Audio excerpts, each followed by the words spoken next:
या देवी सर्वभूतेषु मातृरूपेण संस्थिता नमस्तस्यै नमस्तस्यै नमस्तस्यै नमो नमः। जय माता दी। ओम नमः शिवाय।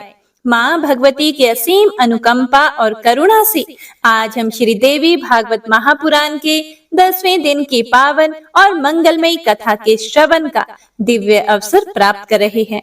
तो आइए हम सभी माँ भगवती के चरणों में प्रेम, श्रद्धा और समर्पण अर्पित करते हुए इस पावन कथा के दिव्य रसपान का लाभ लें और माँ की असीम कृपा और आशीर्वाद को अपने जीवन में महसूस करें।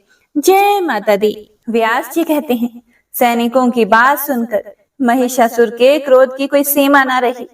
उसने अपने सारथी को बुलाकर कहा कि जिसमें 1000 गधे जोते जाते हैं, जो ध्वजा एवं पताका से सुशोभित है, जिस पर अनेकों आयुध रखे रहते हैं तथा जिसके चक्के बड़े मजबूत हैं, वह मेरा प्रकाशमान अद्भुत रथ अभी मेरे सामने उपस्थित करो।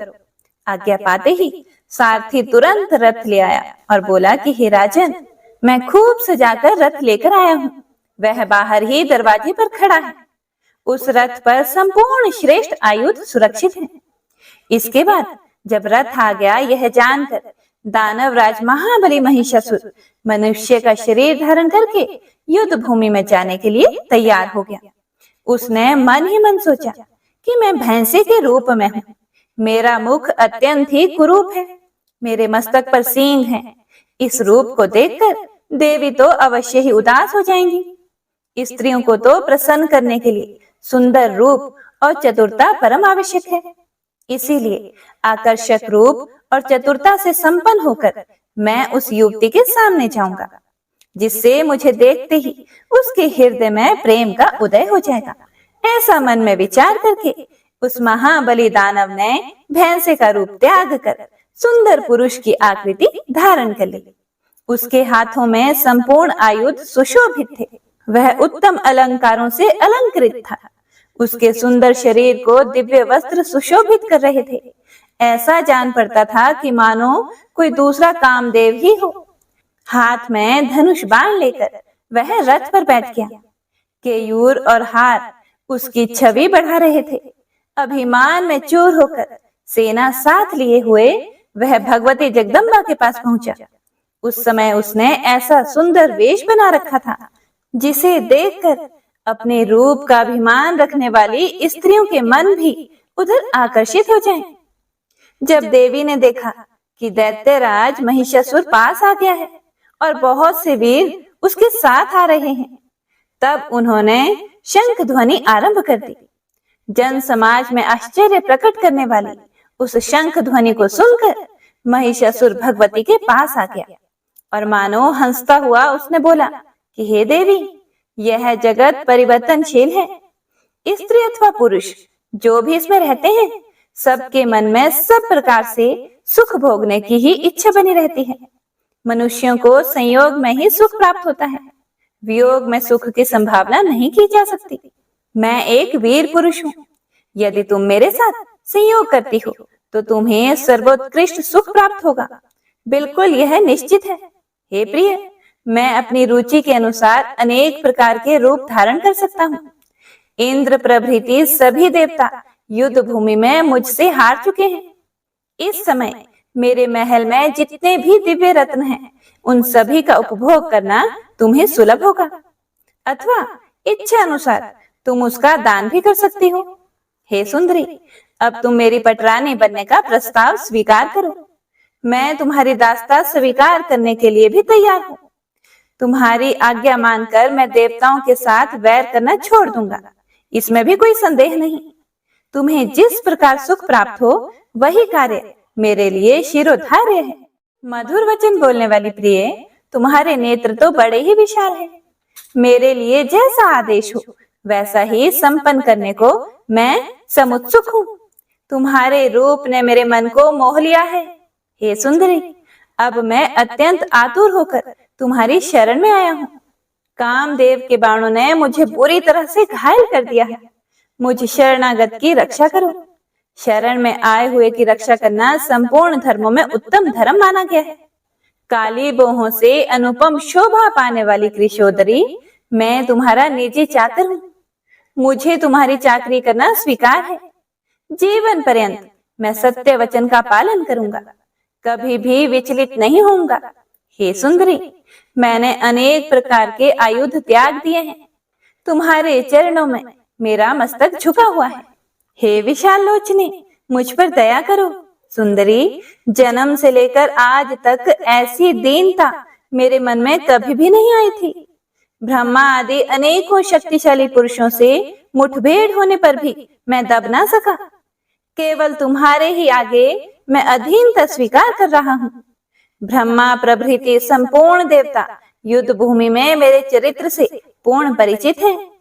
आज वही मैं तुम्हारा सेवक बनकर तुम्हारे सामने उपस्थित हूँ। मेरी ओर ताकने की कृपा तो करो। व्यास जी कहते हैं, इस प्रकार महिषासुर अनाप शनाप बक रहा था। अनुपम छवि धारण करने वाली भगवती चंडिका के मुखमंडल पर प्रसन्नता की किरणें चमक उठी।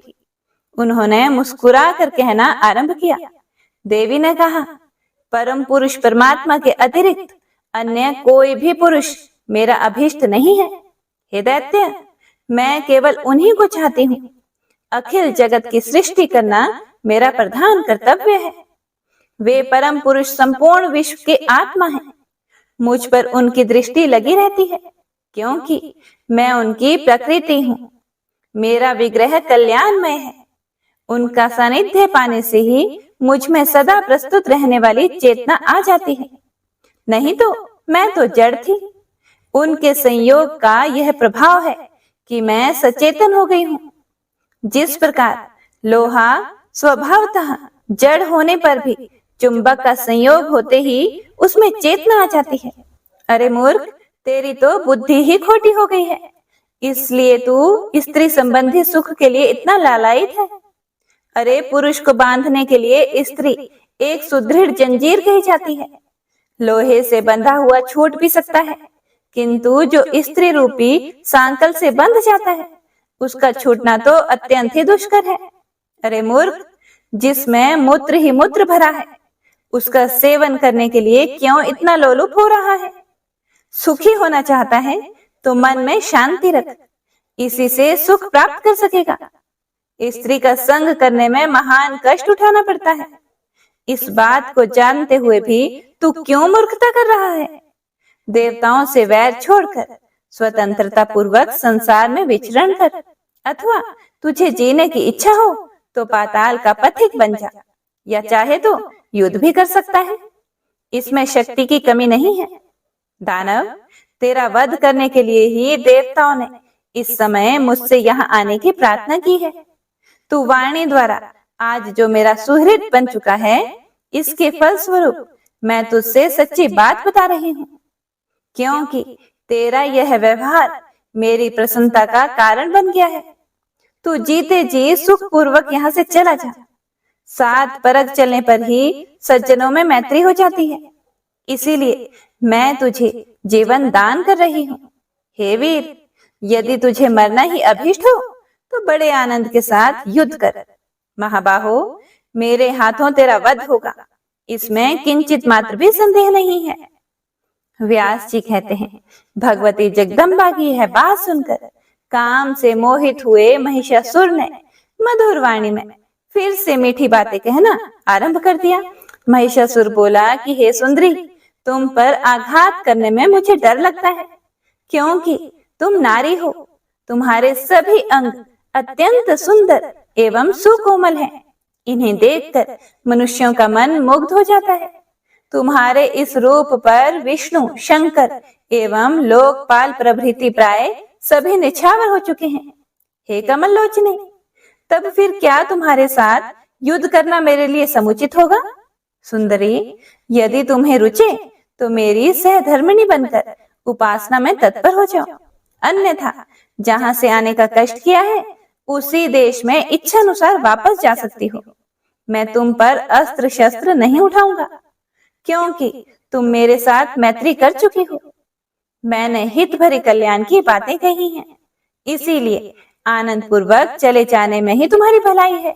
ऐसी सुंदर स्त्री को मार देने में मेरी तनिक भी शोभा नहीं होगी। स्त्री, बालक अथवा ब्राह्मण की हत्या के लिए प्रायश्चित का भी कोई विधान नहीं है। इसीलिए हे वरानने, आज मैं तुम्हें लेकर घर चलने का विचार कर रहा हूँ। संयोग में ही सुख की अनुभूति होती है, वियोग में दुख भोगने पड़ते हैं। तुम सुंदरी स्त्री हो, संपूर्ण आभूषण तुम्हारी छवि बढ़ा रहे हैं। तुम में चतुरता का अभाव कैसे हो गया, जिसके परिणाम स्वरूप तुम मेरी स्वामिनी बनना अस्वीकार कर रही हो? किसने तुम्हें भोगों से सदा वंचित रहने वाला यह उपदेश दिया है? मधुर भाषण करने वाली प्रिय, किसी शत्रु ने तुम्हें ठग लिया है। इसी से संप्रति तुम्हारी ऐसी बुद्धि हो गई है। अब तुम इस आग्रह को छोड़कर अत्यंत सुंदर कार्य करने में तत्पर हो जाओ। यह निश्चित है कि संबंध हो जाने पर तुम्हें और मुझे सभी सुख सुलभ हो जाएंगे। हे सुंदरी, तुम्हें कौन सा ऐसा उपदेश मिल गया है जिसे सर्वोत्तम समझकर तुम मेरे जैसे श्रेष्ठ पति को अस्वीकार कर रही हो? कांते, पता नहीं इस समय मूर्ख कामदेव कहाँ चला गया है, जो अपने सुकोमल 5 बाणों से तुम्हें व्यथित नहीं कर रहा है। पीछे पछताना पड़ेगा। सुंदरी, तुम्हारी भी मंदोदरी जैसी दशा होगी।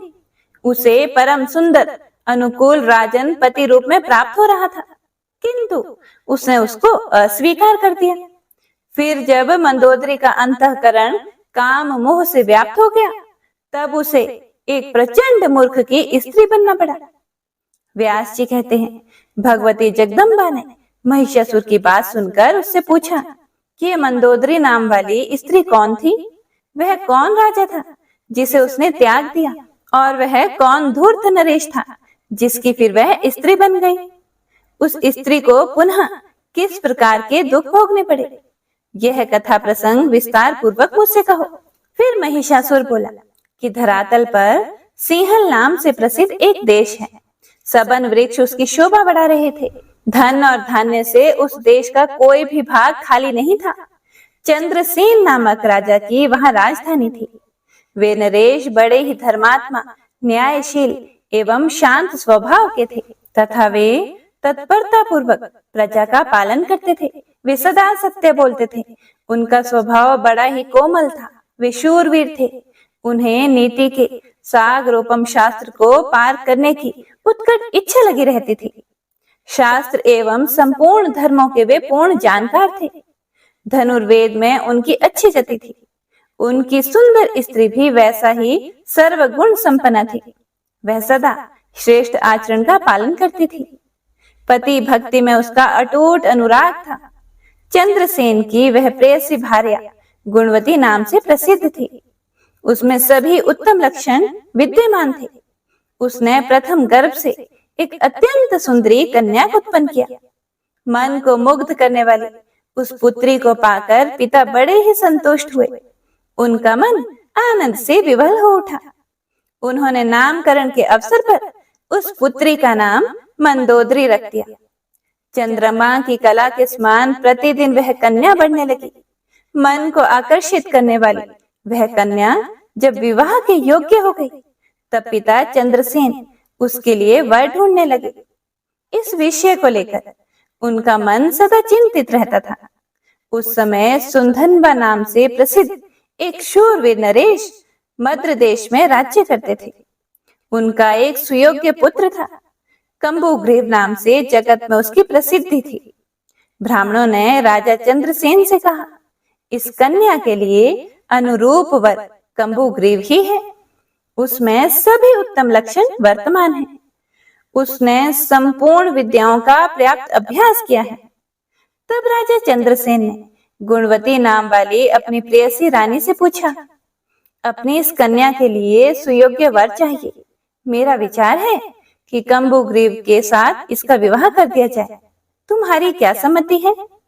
स्वामी की बात सुनकर रानी ने आदर पूर्वक अपनी कन्या मंदोदरी से पूछा, तुम्हारे पिता राजकुमार कंबुग्रीव के साथ तुम्हारा विवाह करना चाहते हैं। तुम्हें पसंद है ना? माता का यह वचन सुनकर मंदोदरी ने उससे अपना विचार प्रकट किया कि मैं पति का वरण नहीं करूंगी। विवाह करना मुझे अभीष्ट नहीं है। मैं कुमारी व्रत में अड़िग रहकर अपना जीवन व्यतीत करूंगी। हे माता, स्वतंत्रता पूर्वक विचरण करने की मेरी अभिलाषा है। मेरा प्रति क्षण तपस्या में व्यतीत होगा। इस संसार रूपी समुद्र में परतंत्र व्यक्ति को अनेकों कष्ट सहने पड़ते हैं।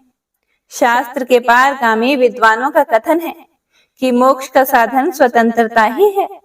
इसीलिए मैं मुक्त हो जाऊंगी। मुझे पति से कोई प्रयोजन नहीं है।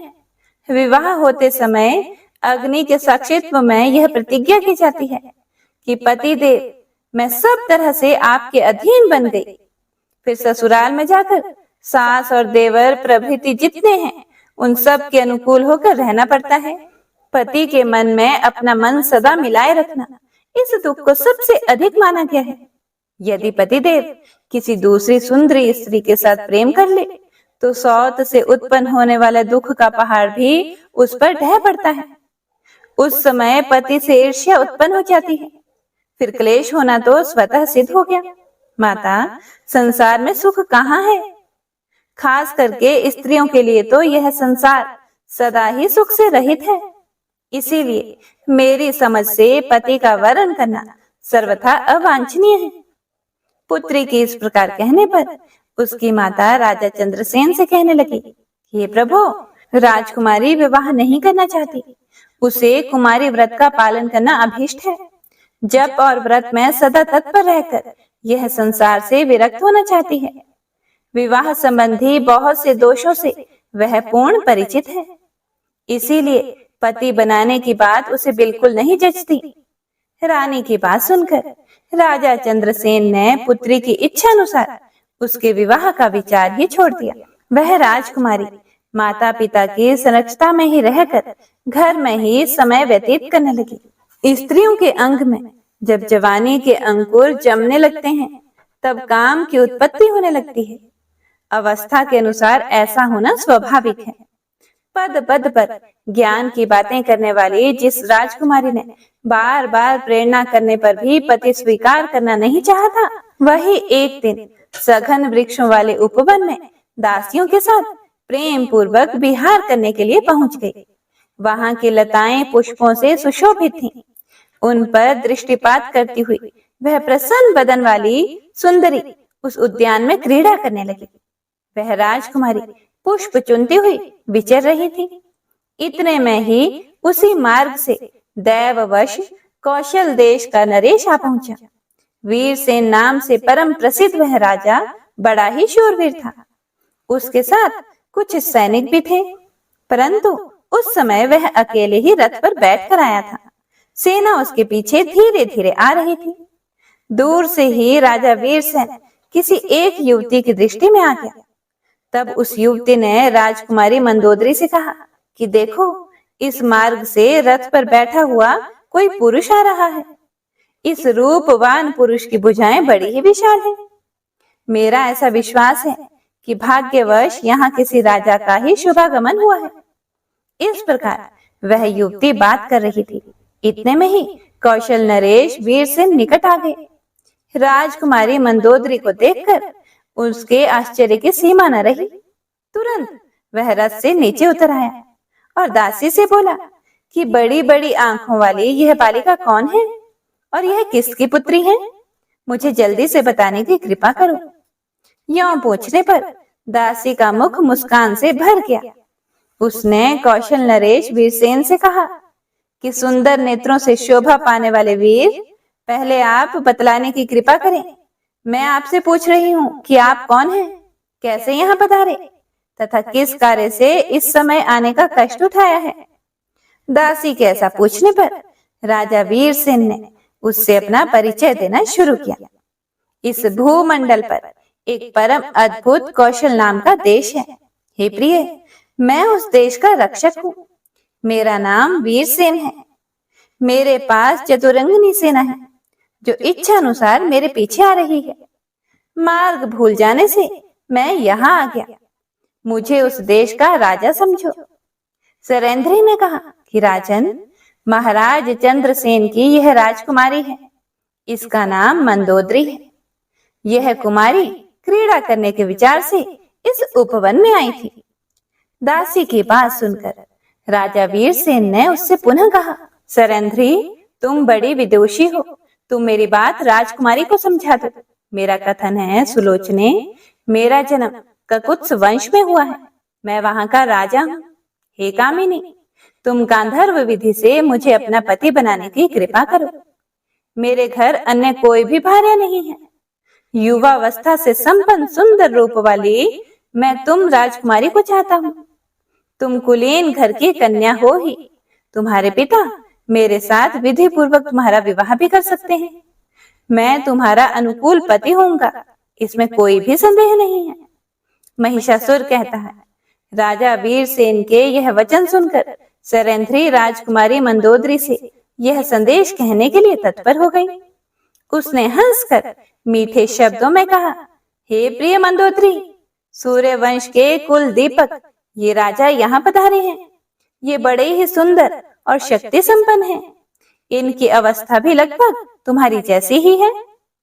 सम्यक प्रकार से तुम्हारे प्रति इनका प्रेम हो गया है।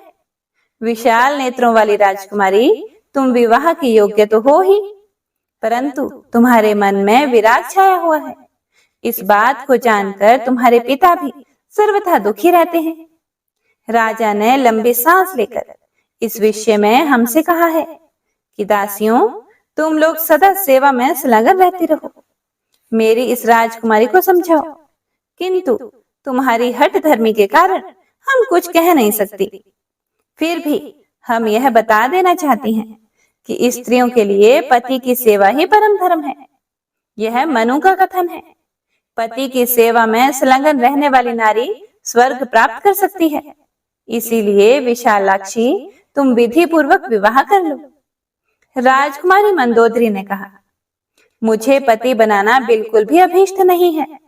मैं अद्भुत तपस्या करूंगी। तुम इस कौशल नरेश को मना कर दो। यह निर्लज क्यों मुझ पर आंख गड़ा रहा है?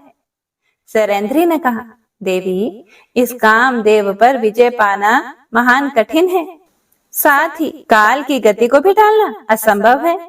इसीलिए सुंदरी, तुम्हें मेरे उचित वचन का पालन अवश्य करना चाहिए, अन्यथा यह निश्चित है कि तुम कभी न कभी दुख के गर्त में गिर जाओगी।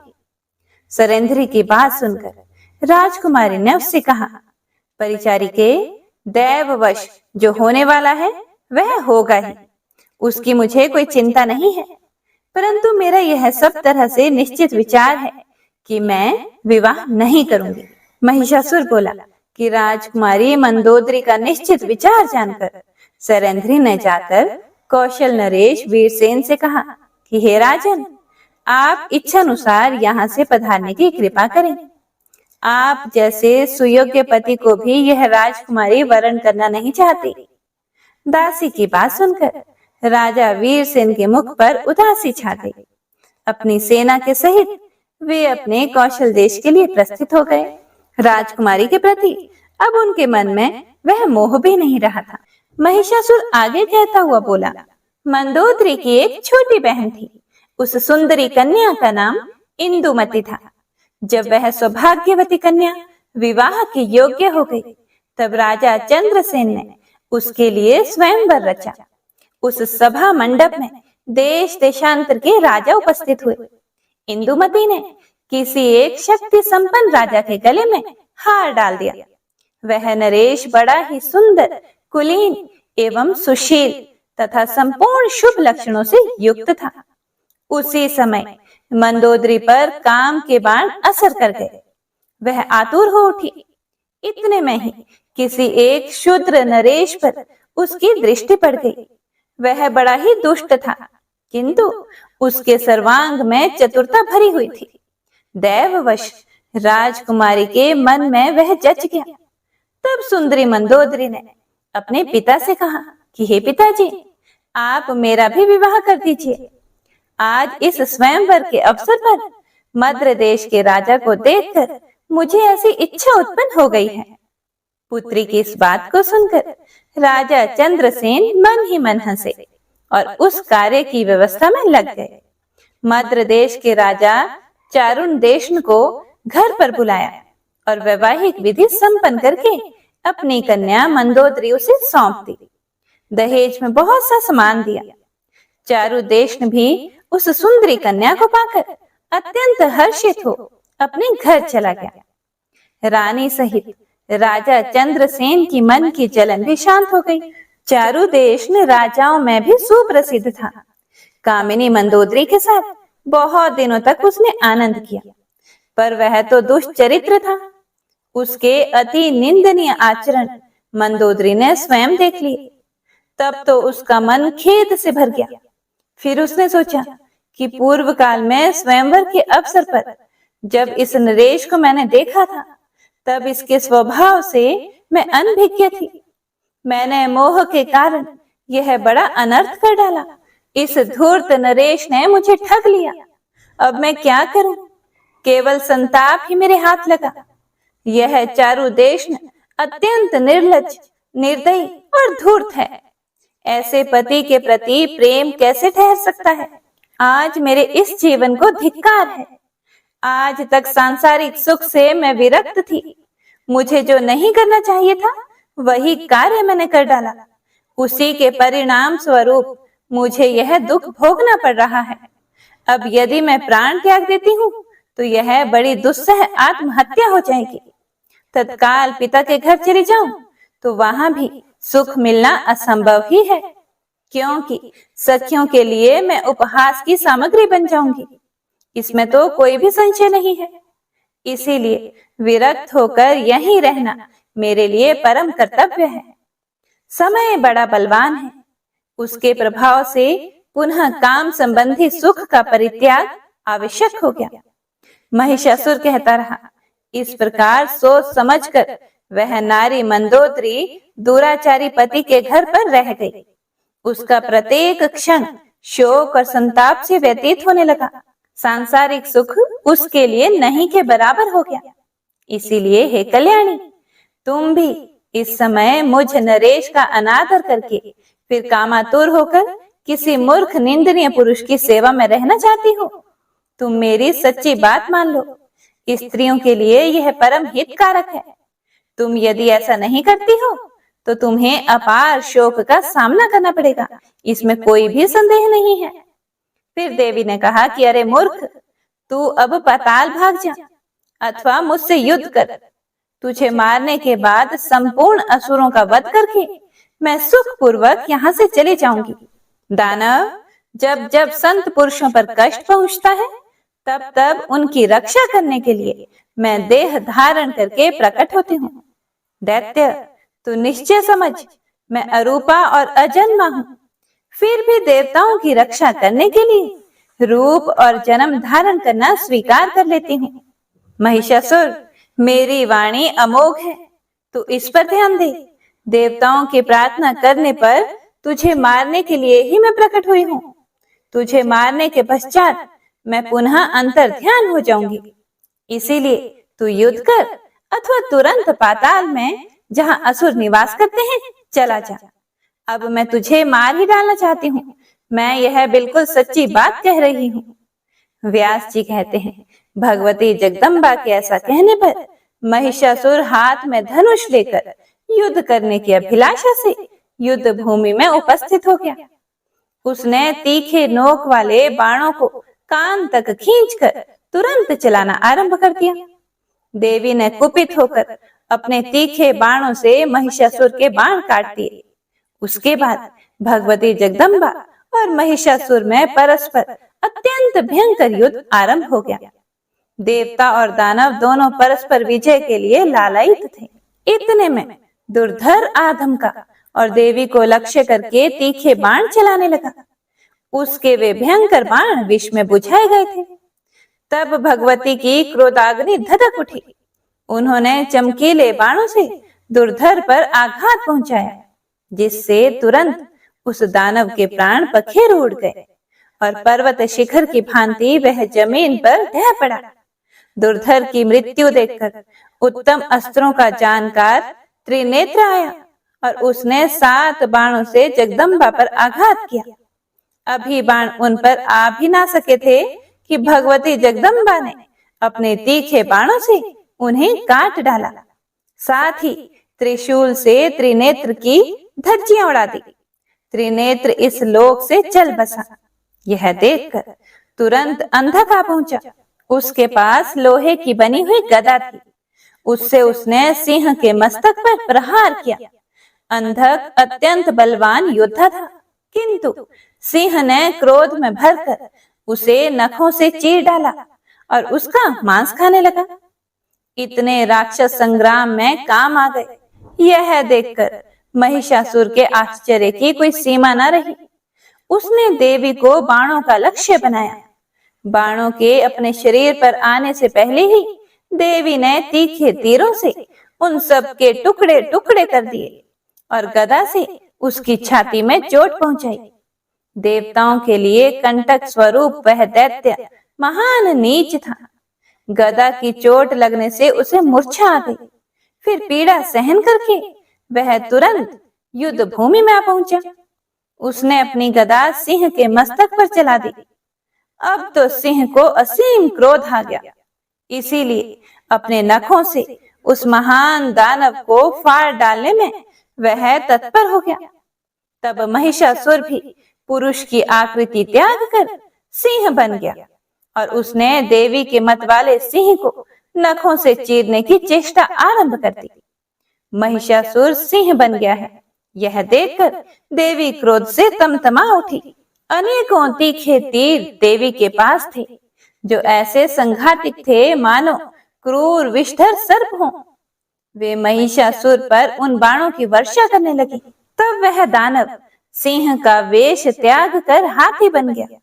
फिर मनुष्य बनकर उसने हाथ में पर्वत का शिखर उठा लिया और उसे भगवती चंडिका पर फेंकने लगा। जगदम्बा ने अपने चमकीले बाणों से आते ही पर्वत शिखर को तिल तिल कर काट दिया और वे ठठाकर हंसने लगे। तब सिंह उछला और पुनः गजराज बने हुए महिषासुर के मस्तक पर विराजमान होकर अपने नखों से उसे फाड़ने लगा। इतने में महिषासुर हाथी का रूप त्याग कर अत्यंत बलवान एवं भयंकर शरभ बन गया और कुपित होकर देवी के सिंह को मारने के लिए प्रयास करने लगा। उस दानव को शरभ वेशधारी देखकर देवी क्रोध में भर गई। उन्होंने झट तलवार से उसके मस्तक पर आघात किया। उस दानव ने भी देवी पर चोट की। अब दोनों में अत्यंत भयंकर युद्ध होने लगा। उसने पुनः भैंसे की आकृति धारण कर ली और सींगों से देवी को मारने लगा। उसका वह रूप बड़ा ही भयानक एवं विकराल था। देवी बोली कि अरे मूर्ख, व्यर्थ अभिमान ना कर, युद्ध भूमि में ठहर जा, मैं तुझे मारकर श्रेष्ठ देवताओं को निर्भय बनाऊंगी। व्यास जी कहते हैं, इस प्रकार कहकर भगवती चंडिका उसी क्षण त्रिशूल उठाकर महिषासुर पर झपटी। उनके इस प्रयास से देवताओं में अपार हर्ष छा गया। वे प्रसन्नता से भरकर देवी की स्तुति करने लगे। उन्होंने पुष्प बरसाना आरंभ कर दिया। उनके मुख से बारंबार विजय की घोषणा निकलने लगी। साथ ही दुंदुभियां बज उठी। उस समय ऋषि, गंधर्व, पिशाच, नाग, चारण और किन्नरगण आकाश में ठहर कर युद्ध देख रहे थे। उनके मन में बड़ा आनंद हो रहा था। महिषासुर कपट विद्या का बड़ा ही अच्छा जानकर था। वह अनेक मायामय शरीर धारण करके युद्ध भूमि में भगवती जगदम्बा पर चोट कर रहा था। तब चंडिका ने उस दुरात्मा की छाती पर बलपूर्वक तीखे त्रिशूल से आघात किया। उस समय देवी की आंखें क्रोध से लाल हो उठी थी। चोट लगने पर महिषासुर भूमि पर गिर पड़ा। एक मुहूर्त तक उसकी चेतना लुप्त सी रही, परंतु वह फिर उठ खड़ा हुआ और पैरों से वेग पूर्वक देवी पर प्रहार करने लगा।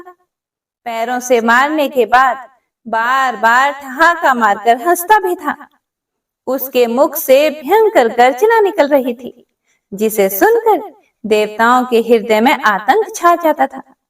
उसके बाद भगवती जगदम्बा ने 1000 अरों वाला श्रेष्ठ चक्र हाथ में उठा लिया। महिषासुर सामने खड़ा था।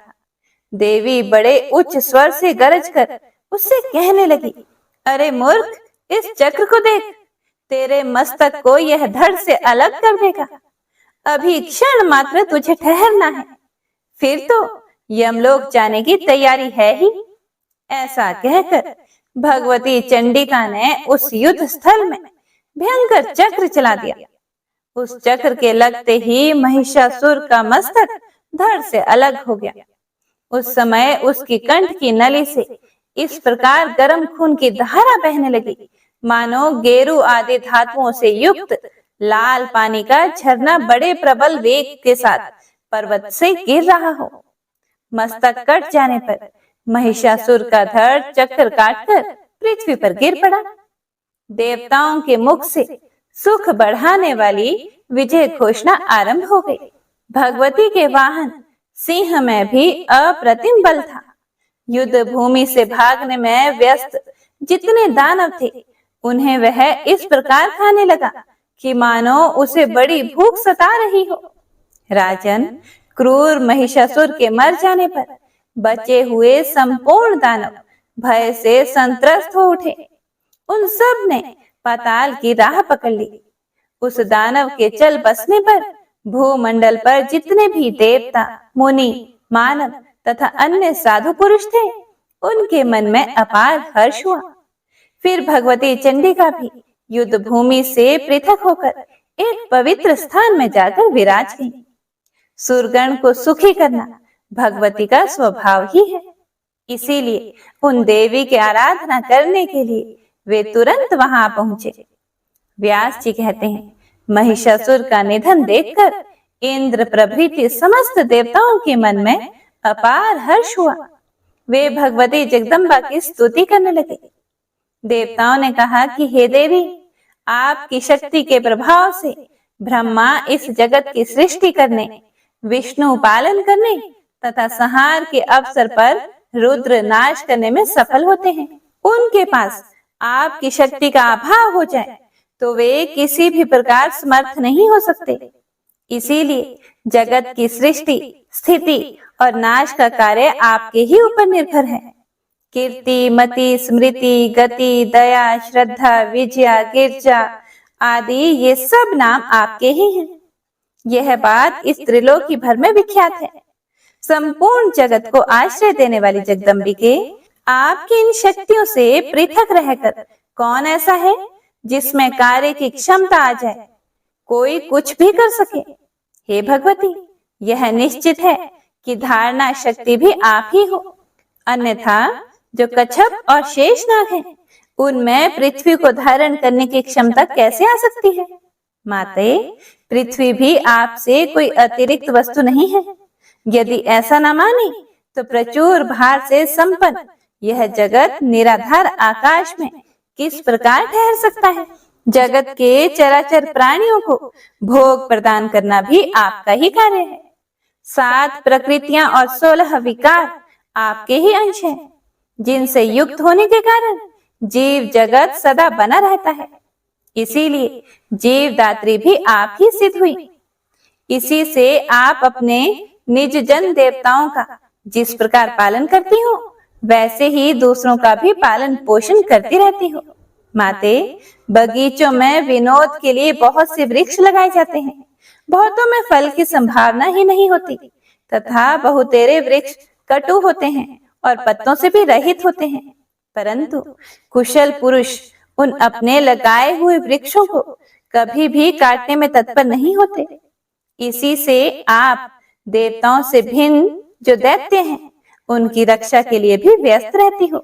देवी, आप सदा करुणा रस से ओतप्रोत रहती हो। जिन मंद बुद्धि प्राणियों के मन में आपकी आराधना का भाव जागृत नहीं होता, उन भूले हुए व्यक्तियों को संसार रूपी सागर में सदा गिरते रहना ही अभीष्ट है। हे चंडिके, आपके चरण कमल से उत्पन्न हुई धूल के प्रसाद से ही सृष्टि के आरंभ में ब्रह्मा अखिल भूमंडल की रचना करते हैं तथा विष्णु और रुद्र को पालन एवं संहार क्रिया में सफलता प्राप्त होती है। जो मनुष्य आपको नहीं भजता, शक्ति की आराधना नहीं करता, वह अवश्य ही मंदभागी है। हे देवी, देवताओं और दानवों के लिए भी वाग देवता आप ही हो। यदि उनके मुख पर आपका निवास ना हो तो सर्वोत्कृष्ट देवता भी बोलने में असमर्थ है। मुख होने पर भी आपसे रिक्त रहकर मानव बोल नहीं सकता। हे भगवती, अद्भुत बात यह है कि शत्रु भी आपके लिए दया के पात्र बने रहते हैं। इसीलिए तो युद्ध भूमि में आपके तीखे तीरों से मरकर वे स्वर्ग के अधिकारी बन जाते हैं। अन्यथा अपने बुरे कर्म के फल स्वरूप तो वे निरंतर नरक में ही पड़े रहते और उन पर सदा आपत्ति ही आती रहती। माते, यह महिषासुर महान निर्दयी था। आपने इसे मारकर इन देवताओं की रक्षा की है। हे जननी, हम मंद बुद्धि जन आपकी महिमा कैसे जान सकते हैं? आपकी गति को यथार्थ रूप से जानने में तो वेद भी असमर्थ हैं। सुप्रसिद्ध प्रभाव वाली अंबिके, आपने जगत में महान कार्य किया, जो इस दुरात्मा शत्रु के प्राण हर लिए। यह संसार का अचिंत्य कंटक था। इस कार्य जगत में अवश्य ही आपकी कीर्ति फैली है। अब कृपा पूर्वक हमारी रक्षा करो। व्यास जी कहते हैं, इस प्रकार देवताओं की स्तुति करने पर देवी ने मधुर स्वर में उनसे कहा, आदरणीय देवताओं, इसके अतिरिक्त भी कोई दुस्साध्य कार्य हो तो उसे बताओ।